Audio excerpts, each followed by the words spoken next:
Jacques and me down there, and we're negotiating for months, but it fell apart. So these were some of the models for that.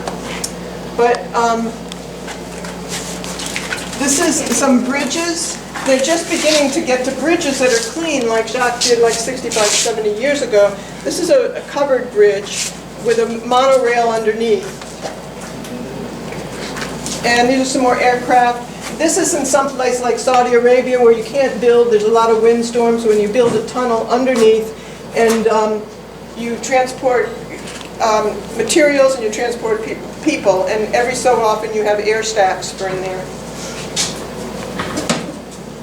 And that's the government. You want to go over that, JV? Or Yeah, sure. That? Jacques, excuse me. Jacques often talks about the government of the future. People say, well, how do I participate? You know, and he always brings up one point that you really don't participate now. You choose one or two candidates and they make all the decisions from that point on. This would be like the Department of Agriculture, okay?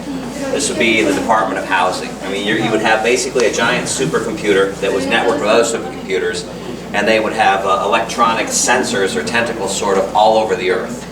And what would happen is if the water drops in one area, it'll sense, okay, the water level's dropping here, and it would just automatically turn on the pumps and pump water there to bring the water level where it needs to be for agriculture and stuff like that. I mean, everything would basically be automated. You know, Jacques believes the sooner we get people out of the decision making for, you know, resources, the better, because there won't be any corruption at that point.